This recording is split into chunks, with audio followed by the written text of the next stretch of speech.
Mission गावल छोड़ी दासैया अरे ना तो नहीं हर जइबे हो। मिशन गावल कभो ना छुट्टी है तू भले छुट्टी गई तू। ये बताओ हमको, ये सब लोग अपना परिवार जुटा हुआ है, हम देख रहे हैं 3 दिन बीत गया, 3 दिन बीत गया, न कुछ कह रही हो न सुन रही हो। का ले आए पियारेपुर से लवंग लत्ता, अब आई देखत है तखबे पर हो। टिकिया लिया है वो धाई लिए, न कुछ खा रही हो न पी रही हो, क्या दिक्कत है कुछ तो बताओ।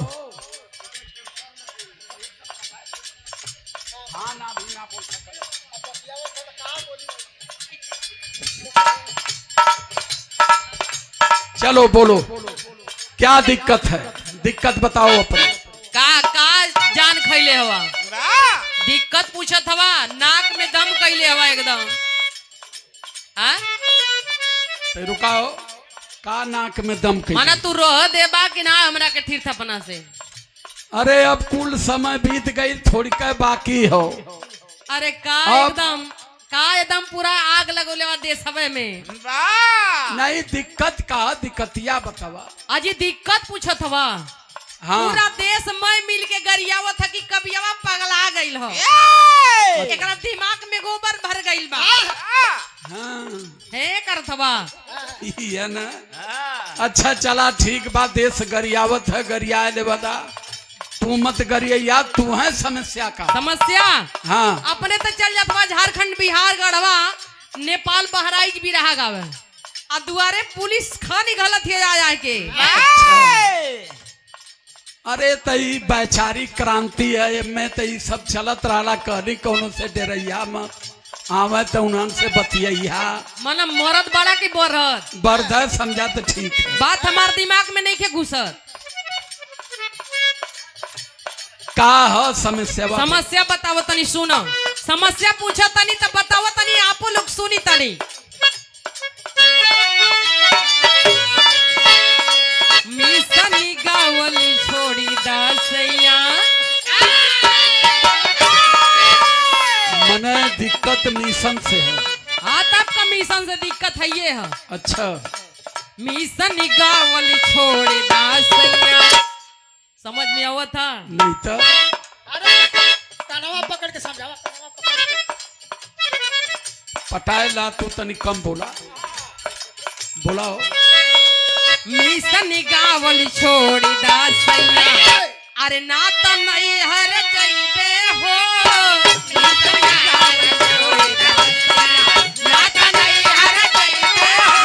मिशन गावली छोड़ी दासैया ना तो नहीं हर जइबे हो। मिशन गावली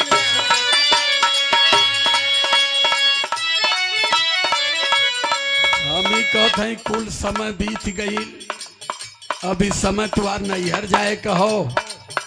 गांव का 2-4 गो पुरनिया हमें। अरे पुरनियन के छोड़ा ही बतावा, तोरे दिमाग में तो बात हमार घुसत नहीं के। इतना तो हम मानी ला जानी ला जाके ये बेला में नैहरे रह जेबू, तो ये सब लोग कही कि का भयल।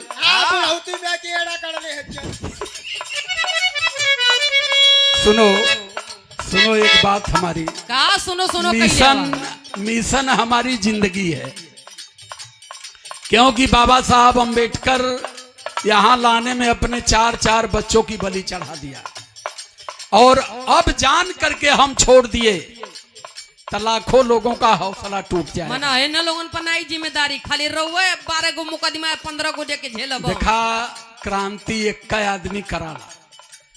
सुनो हमारी बात, अब कुल बीत गया, नैहर उहर का नाव मतला, हम जो कहते हैं सुना। का कहत हवा कहा न?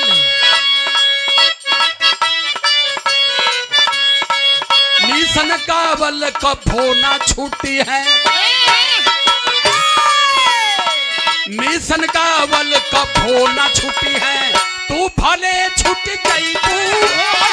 मिशन गावल कभो ना छूटी है, तू भले छूट गई तू।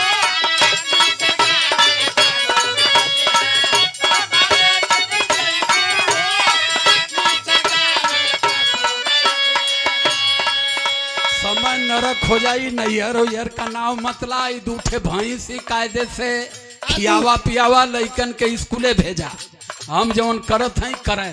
सुना सुना हाँ बड़ा गबर गबर बतियावेला एकोले पढ़ले लिखले तो हवा नहीं। हाँ एक अक्षर ना 3 में 3 बारी फेल बाड़ा। का करी हुआ बेलवे रहे हमान पढ़त रहनी तो हमान का बाप दादा कहा कि सरऊ कलेक्टर बनत हूँ। एक तो अरे 12 गो पढ़ले भैंस बनल। सुनो का सुनो सुनो तोहर बात है तो कहत नहीं। कहाँ हमान के कि हर जोतले अनाज हुई पढ़ले आकाज हुई तो हमान ओ बेला के पढ़ले 3 ले पढ़ के हमान बहुत है। यही मारे बुद्धिया भ्रष्ट भइलिया। हाँ तो का समस्या है यही मन बढ़ई पर यही उदगरले पर एकदम 5-5-6 प्रदेश में ये आदमी नाक में दम कैले बा। चौकी से लेके थाना तक ई गाय के सूते जाइए तब पुलिस दुआरे आवेले सूते ना देले ऊपर से अगर या ना भी आइलो तब वो पता लगावे खातिर पुलिस दुआरे आवत रही। तो यही बदे तो हम ट्यूबवेल धैले रही वो अपन घर ढूंढा हम ट्यूबवेल वाले सूत लेला तनी फिर वरस से निबुक भी देला। धीरे धीरे 10-8-10 गो मोबाइलियो जब्त कैला ला। ये मेरी सजग रहा कि तनी सब बचल बड़ा तब बात सुना माना कि यही बारे कहो तनी यही मारे मना और कुछ करता जाके मंदिरे में बैठ के कंठी लेके।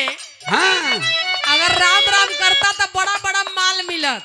नहीं बात तो का हुआ राम राम करत भाज देना 200 करोड़ राम के था है नहीं नीचवा से निकलना उनके ना केहू खोजत ना ही केहू खोजत ना कोनो छानबीन होत। हाँ बाबा साहब अम्बेडकर का नाम लेता तने की अगिया जालन सा आ यही से हम कह तनी कि छोड़ दा तो वही बदे तो उनके वही के मारे तो हम उनका नौआ लेते हैं।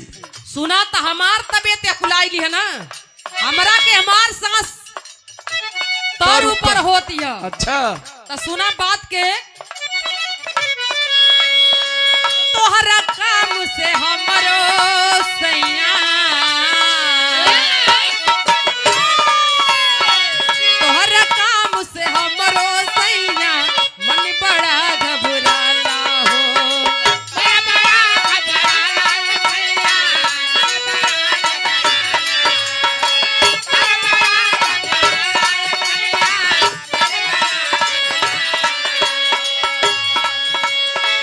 गांव के लोगवा गारी देला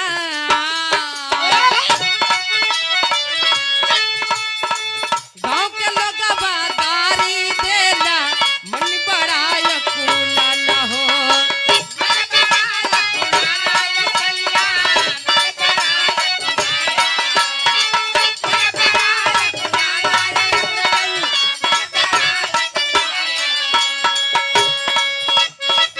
मिसनी से मुंह मोड़िला सैया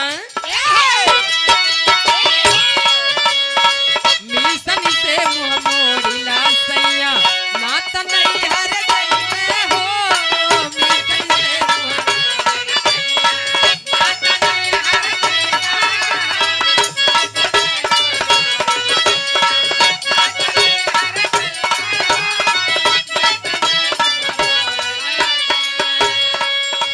तो का करी शिव चर्चा करी का।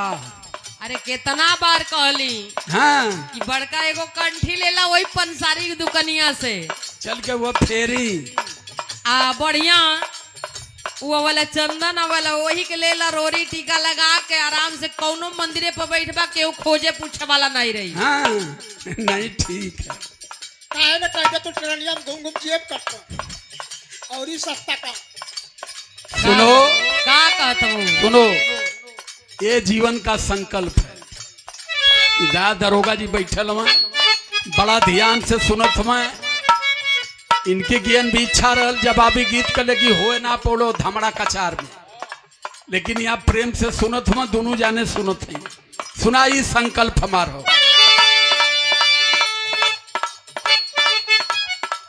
बाबा साहब भीमराव के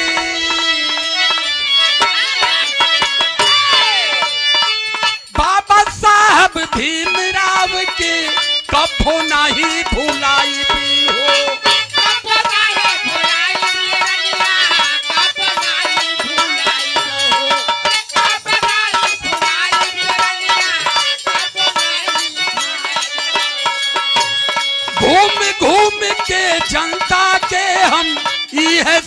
बतलाई बहो।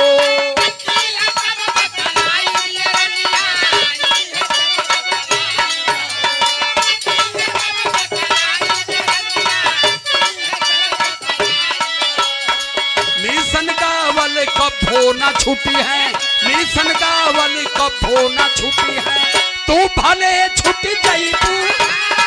मिशन गावल कभो न छुटी है।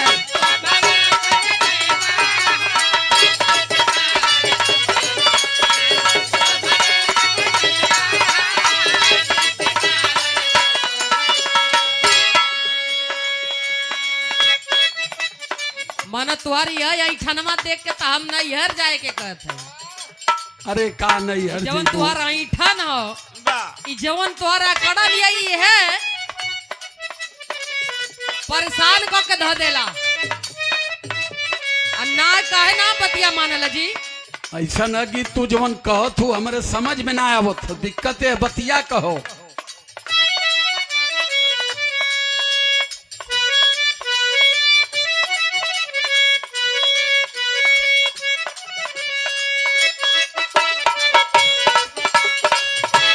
कहते भाभी हमरे की बाबू लड़ा मत, कैसो काट ला लोगन, अब ढेर गए थोड़े बाकी है। वो समझावत थी आ तुहरे समझ में बैठत ना हो। या भैया भाभी दे के गईला, कहना ना मानत हो तो ले जाके कचार बढ़िया से। अच्छा हाँ कचारे कहला समझावे के बाद जाना ला भोजपुरी में ना।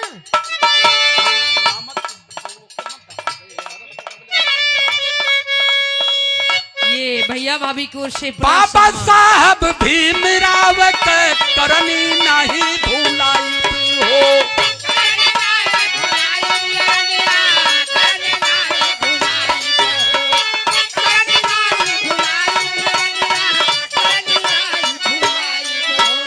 घूम घूम के जनता में हम सब ही के बतलाई हो।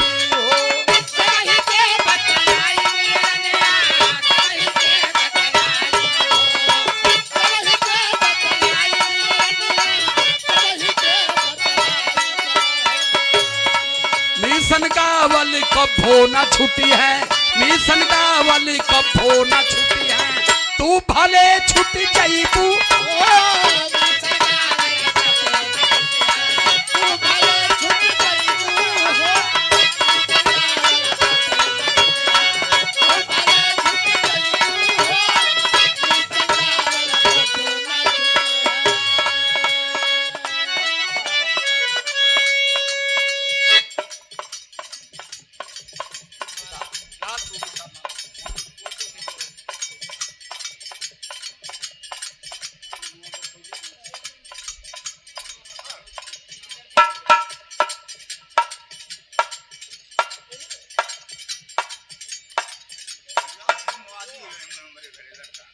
तो हम आप कल जान ही रहे। जी जी ना आपके यहाँ पूछना नहीं है सर। 100 रुपए से सम्मान जेनिस चक्रवर्ती मुन्ना की ओर से सम्मान किया गया। पूरा परिवार अंबेडकर बुद्धमय है। मैं बहुत बहुत साधुवाद करता हूँ। आदरणीय हमारे फॉरेस्ट विभाग के दरोगा हैं, आप सर को, बच्चों को, आदरणीय भाभी जी को, सभी लोगों को सादर जय भीम करता हूँ। खूब पढ़ा खूब बढ़ा बेटा, बाबा साहब अंबेडकर जैसा ज्ञान अर्जित करिए। और खींचा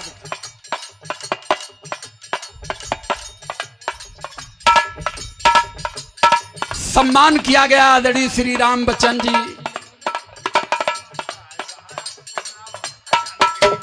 चलिए बहुत बहुत धन्यवाद है।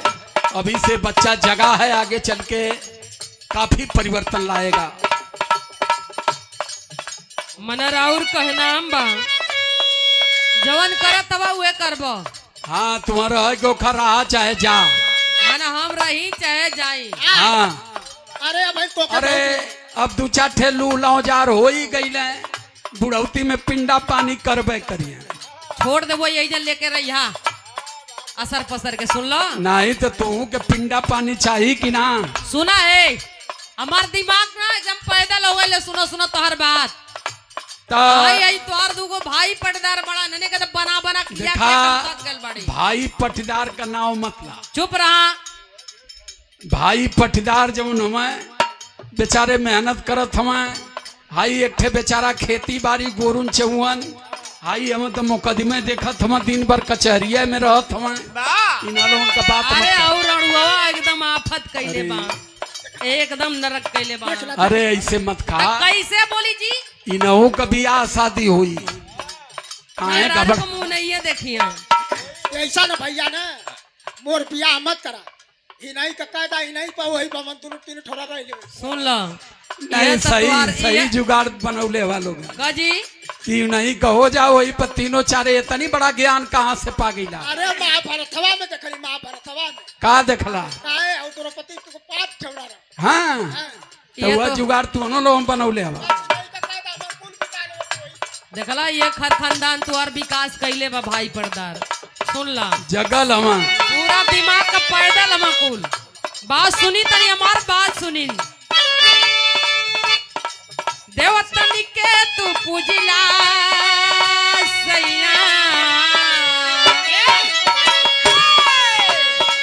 देवतनी के तू पूजिला सैया, होई तोहरो भलाई हो।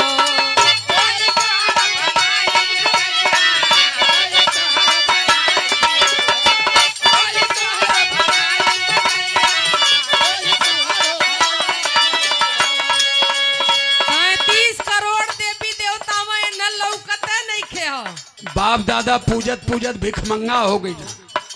अजी काहे हर बात उल्टा नहीं बतियाई? मने ई तोरे समझ में ना आवत हो। तुहार गलती पूजले- नहीं के सुना बात के। पूजले से गलती तुहार नहीं बा। एक तो तू अहिर परिवार से यादव परिवार से आवाला। अब नहीं बुद्धिया तुहार इतनी मोट हमान है। का पहले से बुद्धि मोटी है। दे तो कुल चुरकी उखाड़ लेना लेकिन हमान तन को मचकली ना। पूरा देशवा के चुरकिया उखाड़ जाई तब वो हमार ना हिला वाला है। या पूजा बात के अब सुनी। बात तो हर मत लेके जाए। अब उस समय बिगड़ गई। अब समय रहल हो तब हम फिर बताई तो पर सुनी सुनी बात।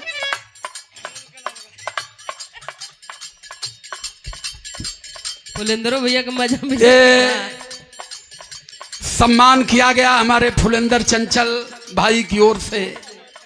बहुत बहुत साधुवाद धन्यवाद जय भीम करते हैं। और ऐसे नौजवानों को मैं बहुत बहुत साधुवाद करता हूँ। लंबे समय से एनहु के बर्दाश्त जब ना ही हो। बिरहा गावत रहना राम बिया शंकर बिया तो उसमें हमहू गावत रहनी। हमार इनकर कार्यक्रम हम जानत हैं कि 94-95 में भयल रह। बारात में वो बेला में बारात दिन में खिचड़ी खाए, दोपहरिया के बेला में बिरहा भइल। तो मैं बहुत बहुत सम्मान कर रहा हूं। सोच आपने रखा कि हमें समाज के लिए काम करना है, जुड़े और बड़ी तेजी से जुड़ के। और पूरी पार्टी का सम्मान किया गया भाई फुलेंद्र की ओर से। मैं बहुत बहुत साधुवाद करता हूँ। हाँ का कहत रहलू है? एनहु को माना ना लुबुर लुबुर करता यो उपद्रव मचौले हम। आ यही तरह नाम बनिए तो यो ठेलई हां। केहू मानी होनी ना तुहार बात। हम तो लोगन पगलाए लवा। सुना हमार बात। हाँ बात सुन ला हमार एकदम एमे भला रही। एकदम चंगा रहा चानी चानी रही। कहूँ दिक्कत कौनो तरह का नहीं रही। हाँ चला तनी बतावा सुनी तुम्हार बात। बात सुनी ना। देवतनी के तू पूजिला सैया, ओए तोहर भलाई हो। ओए तोहर भलाई सैया, ओए तोहर भलाई हो। ओए तुहर भलाई सैया, ओए तुहर भलाई हो। मानत हमार गोर रजऊ जन्म जन्म तरी जाई हो।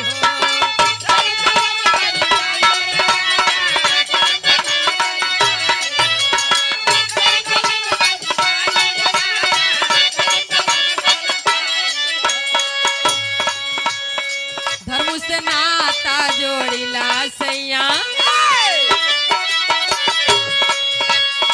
धर्म से नाता जोड़िला सैया, पैसा ले ये ले। देखा हमरे लाल बहादुर भैया, हाँ सही कैला भैया। बात नहीं, समझत नहीं खे। जब देवी देवतन का नाम आयल है, नाता जोड़ के धर्म से नाम आयल है, तब चलना है। बड़ा सही बात कहला एक ठे कि सनातनी के तरफ चला लोगन, बात सही भी है, अच्छी बात भी कहला। हमान आज ले ससुरी है ना जान बोले कि हमान का धर्म कौन। सबसे पहले ये देश में आर्य धर्म बनल, तब वो हमान शूद्र रही। ओकरे बाद वैदिक धर्म बनल, तब वो हमान शूद्र रही। 1917 में हिंदू धर्म का स्थापना कैल गई।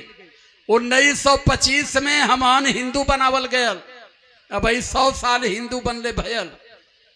आ तैसे हिंदू अब खत्म ना तो में सनातन भी आ गया। सनातन धर्म क्यों आया, किसने लाया?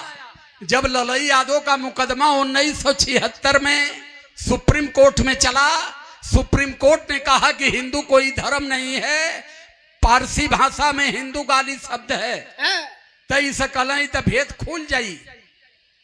और सुप्रीम कोर्ट ने कहा कि भारत के देवी देवता कल्पना के आधार पर बनाए गए और जितनी भारत का धर्म ग्रंथ है ये सब कथा के आधार पर काल्पनिक बनाया गया है। जेकर मन कर माने न माने उससे कोनो मतलब नहीं हो। तब जाकर के स्वामी विवेकानंद जी के द्वारा सनातन धर्म बनाया गया। अब सनातन में चलते हैं तो सनातन बुद्ध से शुरू हुआ। अब ऊपर बोले लगा तो ढेर समय हो जाये। तब आई समन्वय देखल जा का कर। सुनी ना, देवतन के तू पूजिला सैया, होई तोहर भलाई हो।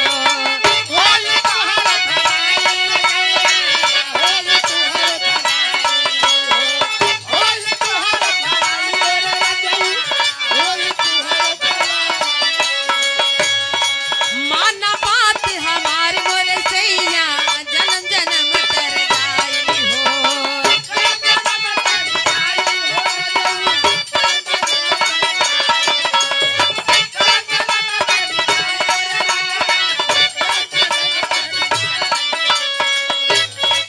धर्म से नाता जोड़िला सैया,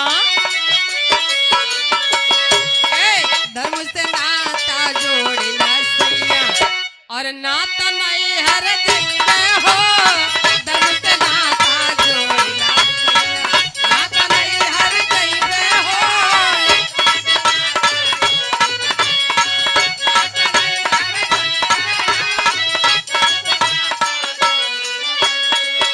सबसे पहले तो तू ही ना जानत हो कि देवता हवे के, देवता का मतलब का होला, देवता के कहल जाला।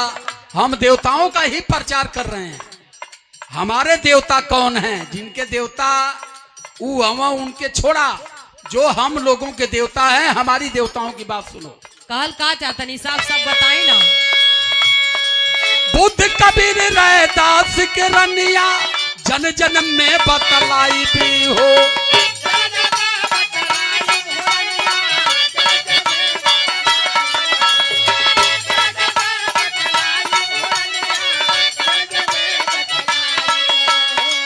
साहू जी ललई यादव के बारे में समझाई भी हो।